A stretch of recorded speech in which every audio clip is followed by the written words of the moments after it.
მიუნხენის კონფერენციიდან მას დღეს ჰქონდა არაერთი შეხვედრა, ჩვენ ფოტომასალაც ვნახეთ და ალბათ გადაცემის მისი საუბრის პარალელურად ამასაც გაჩვენებთ, მათ შორის ევროპული სახელმწიფოების მოქმედ პირველ პირებთან ერთ-ერთ ასეც ლატვიის პრემიერ-მინისტრის მოუყარი თვალი, ასევე საგარეო საქმეთა მინისტრებიც იყვნენ, იყო კიდევ ძალიან საინტერესო პანელი, სადაც ამ უსაფრთხოების სისტემაზე იყო საუბარი და თქვენ გქონდათ შესაძლებლობა იქ საკუთარი პოზიციებიც გამოგეხატათ. დავიწყოთ პირველი შტაბ-შტილებებით მიუნხენის კონფერენციაზე, იმიტომ რომ ესე ვთქვათ დეკადების განმავლობაში იშვიათად ხდება ხოლმე, რომ რომელიმე კონფერენციას ამდენად სერიოზული მნიშვნელობა ჰქონდეს და ეს ყველაფერი ცხადია არა მარტო უკრაინაში მიმდინარე ომის და მისი პერსპექტივის გათვალისწინებით, არამედ ამერიკის შეერთებული შტატების ახალი ადმინისტრაციის ახალი პოლიტიკის ფარგლებში, რომელიც აშკარა ჩამოყალიბების ეტაპზეა და ხანდახან ბევრ გაუგებრობასაც იწვევს. მოდი დავიწყოთ ამით, უფრო დიდი სურათით და რა თქმა უნდა შემდეგ ვისაუბროთ საქართველოს წარმომადგენლობის მნიშვნელობაზე ამ კონფერენციაზე. გისმენთ ბატონ გიორგი.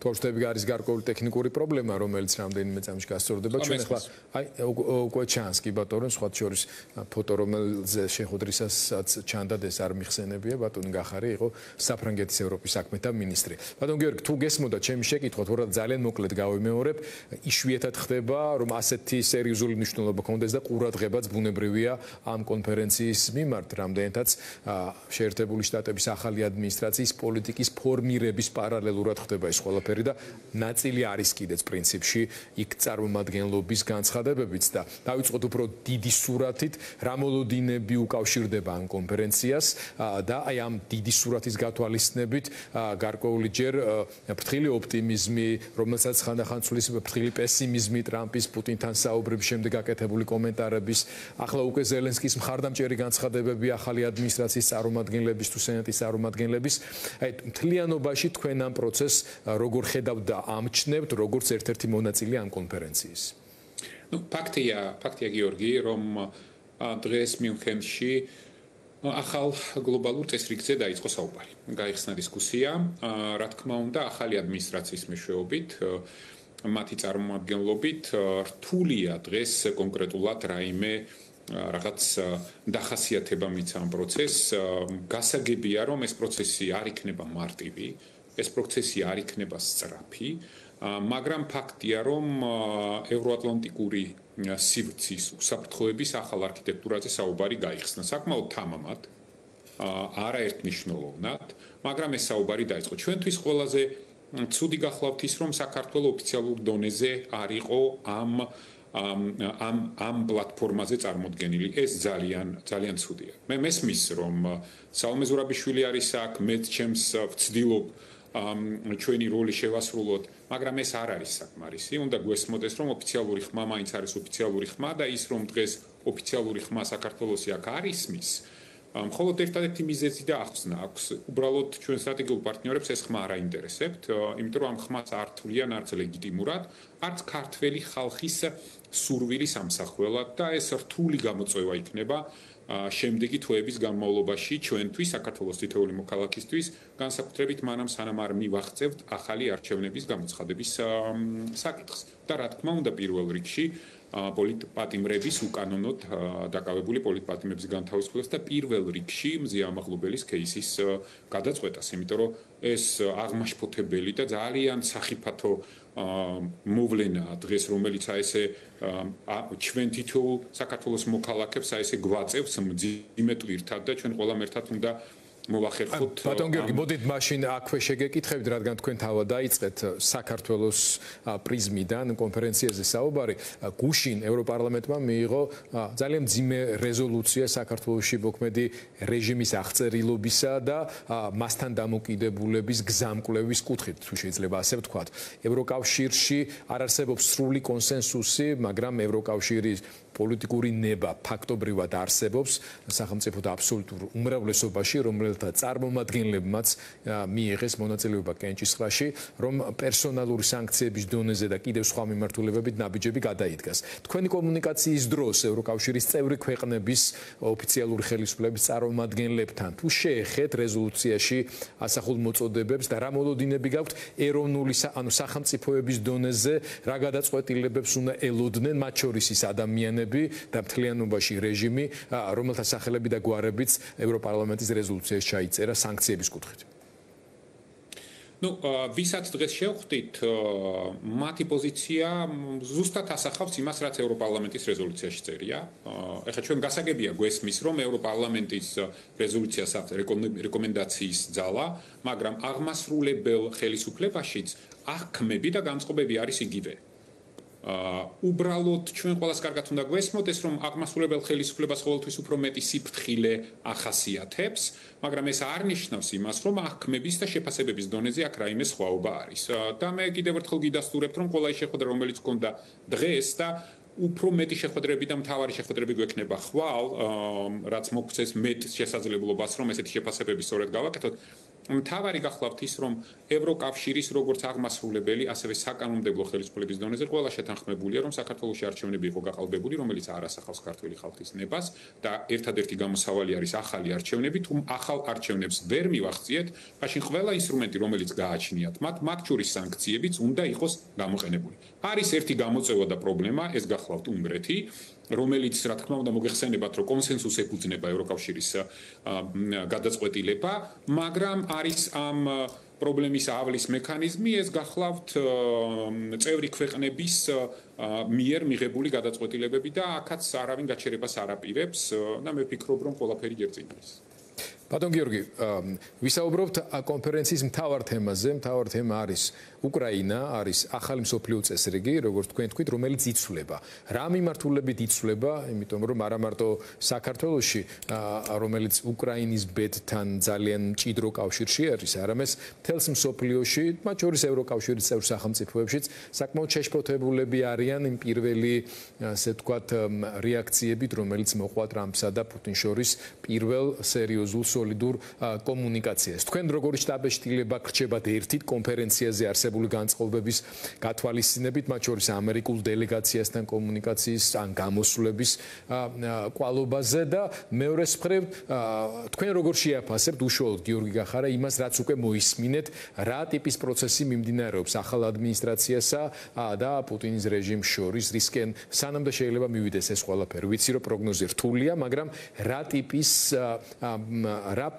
ტიპის გზავნილებია, რომელზეც კომენტარის გაკეთება უკვე შეიძლება. პროგნოზი რთული არ არის, კი არა, გიორგი, შეუძლებელია. დღეს შეუძლებელია. ერთადერთი რაც აბსოლუტურად მკაფიოდ შეიძლება გითხრათ, რომ აშკარაა, რომ ეს პოლიტიკა ხდება ბევრად უფრო პრაგმატული. ბევრად უფრო პრაგმატული, პრაგმატიზმის იმ გაგებაში, რომელიც ამერიკულ დღევანდელ ადმინისტრაციას ახასიათებს და აქ ბევრი სხვადასხვა შესაძლებლობა და განვითარება არის მოსალოდნელი. ამიტომ ვიღაცას თუ გონია განსაკუთრებით საქართველოში დღევანდელ ხელისუფლებას, რომ ის განცხადებები, რომელიც დღეს გაჟღერდა, ეს რაღაცნაირად რეზონირებს ოცნების განწყობილებასთან, რა თქმა უნდა არა. რა თქმა უნდა არა, იმიტომ რომ ოცნების დღევანდელ ხელისუფლებას პრაგმატიზმთან საერთოდ ყველანაირი კავშირი დაკარგული აქვს. აბსოლუტურად ყველანაირი კავშირი დაკარგული აქვს, რაც შეეხება იმ საუბრებს, რომელიც უმაღლეს დონეზე შედგა. ჩვენ ყველას კარგად უნდა გვესმოდეს, რომ ჩვენ ყველაფერი უნდა გავაკეთოთ იმისთვის, რომ საქართველო დღის წესრიგში დარჩეს. ჩვენი ყველაზე დიდი შეცდომა და ჩვენი ყველაზე დიდი რისკი არის ის, რომ საქართველო დღის წესრიგში აღარ არის. ჩვენ საქართველოს უნდა დავაბრუნოთ გლობალური პოლიტიკის დღის წესრიგში, წინააღმდეგ შემთხვევაში ჩვენს ბედს გადაწყვეტენ ისე, რომ ჩვენ საერთოდ არაფერი არ გვეცოდინება.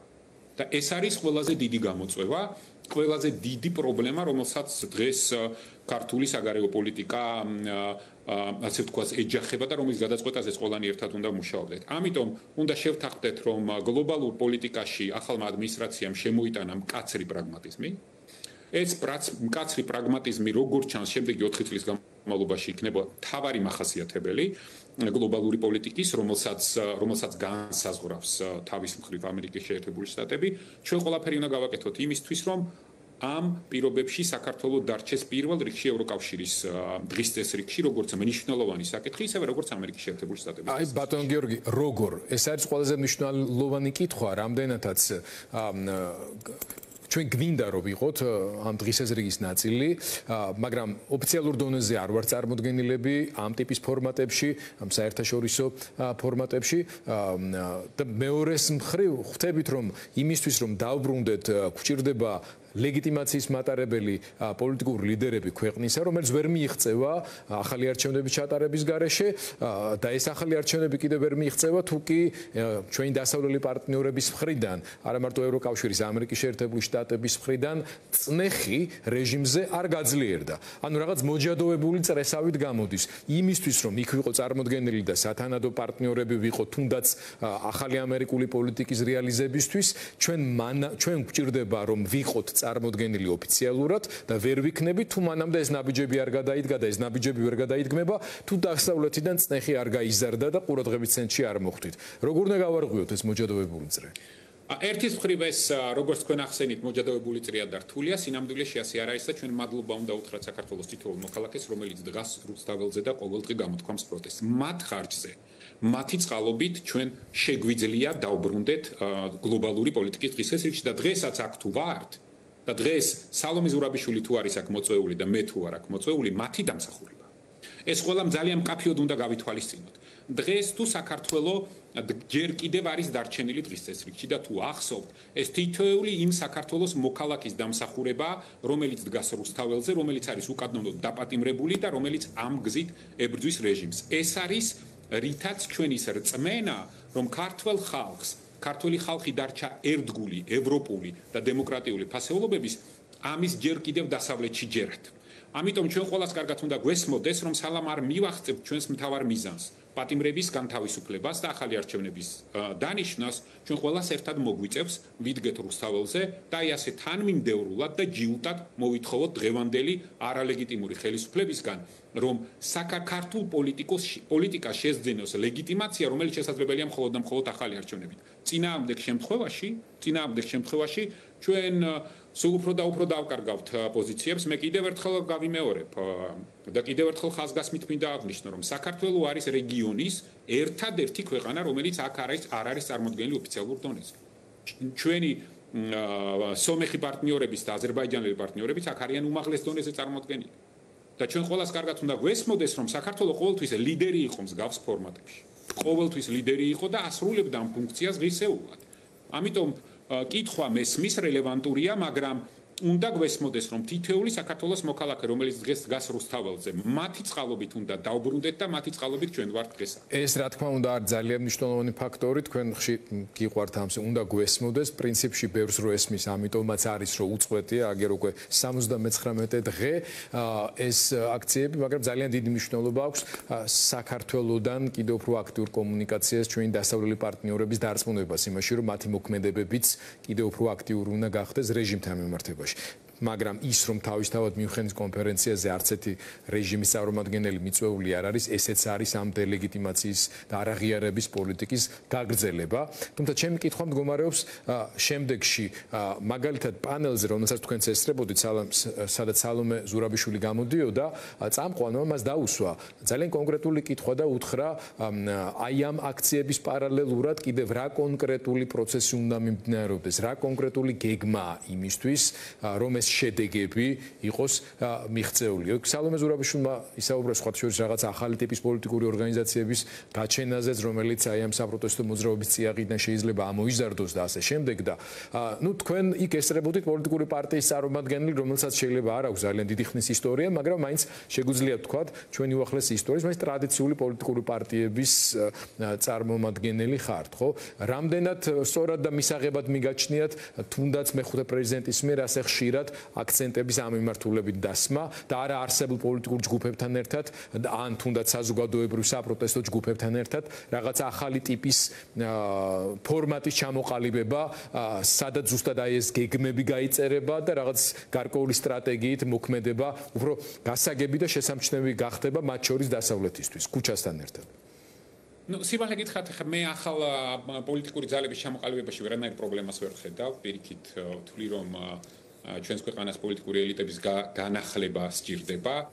Ну, რამდენად საჩქაროა, ან რამდენად დროითმეს ეს სხვა საკითხია, თუმცა ვერაფერს ამაში პრობლემებს ვერ ხედავ. მიუხედავად იმისა, რომ თქვენი აქცენტი მესმის, რომ არსებული თუ არ შევკრიბეთ რესურსი ერთად და ის ნაციონალური ეროვნული დონის საკითხები, რომლებიც გვაქვს, ეს არის ქვეყნის დაბრუნება ნორმალური ევროპულ ტრაექტორიაზე ახალი არჩევნების გზით და როდესაც თქვენ საუბრობთ, მე ბევრჯერ მისაუბრია გეგმაზე, როგორ არის ეს მიღწევადი.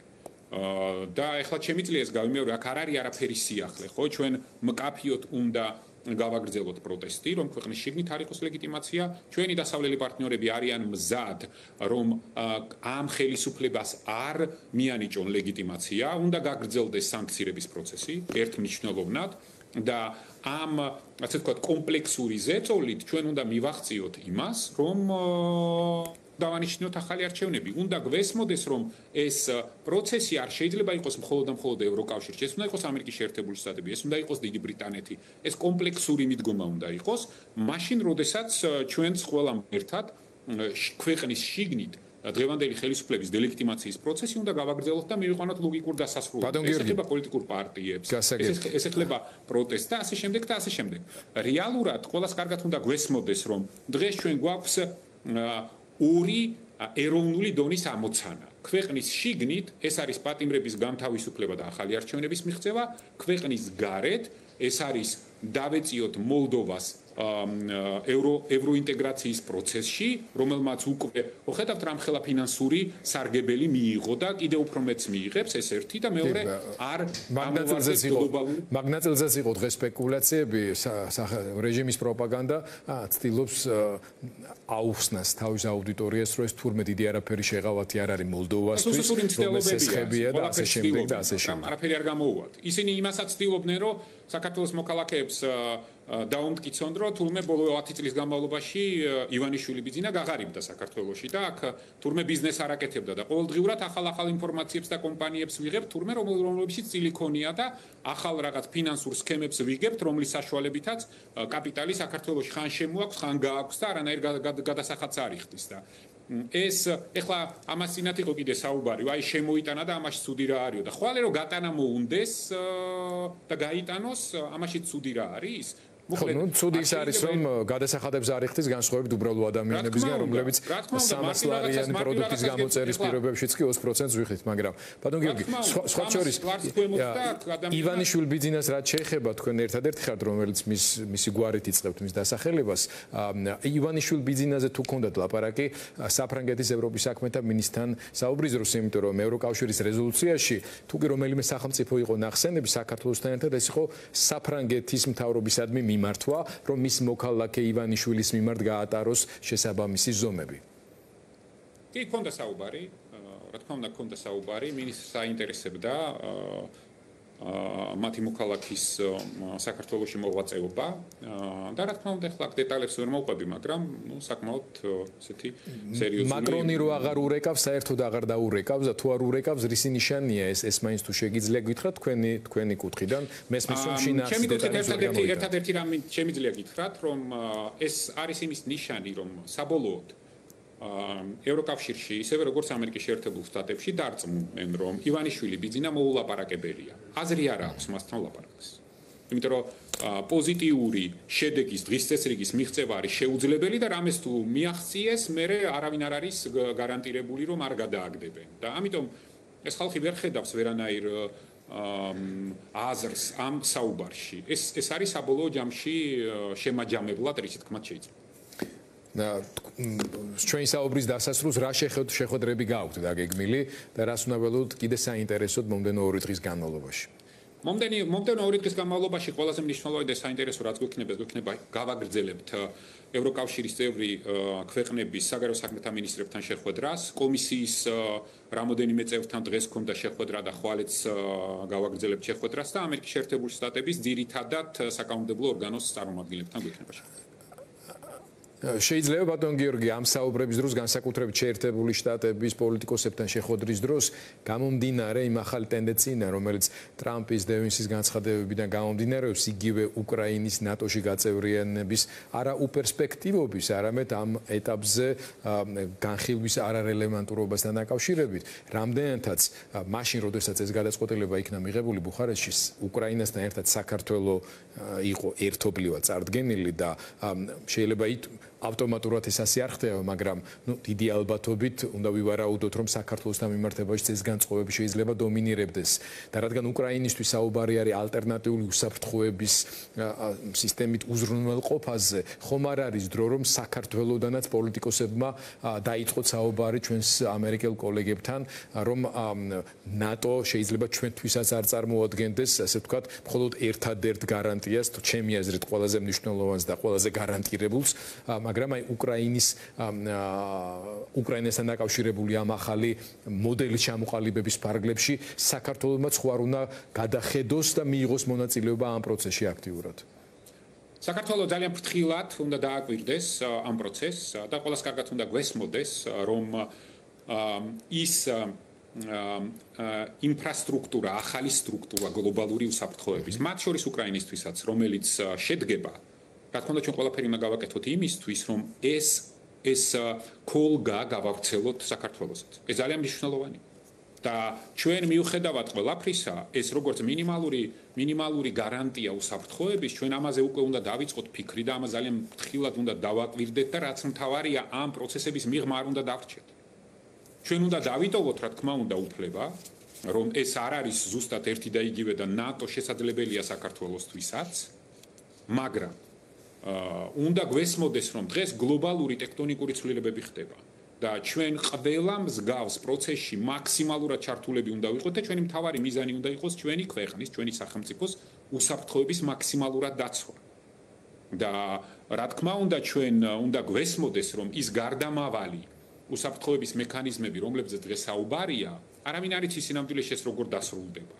იმიტომ რომ ეს რთული პროცესია და კომპლექსური პროცესია, მაგრამ დაუშვებელია, რომ ჩვენ ამ პროცესის მიღმა დავრჩეთ. დიდი მადლობა, გიორგი გახარია გვერდებოდა მიუნხენის კონფერენციიდან, ის განაგრძობს შეხვედრებს კონფერენციის ფორმატის ფარგლებში.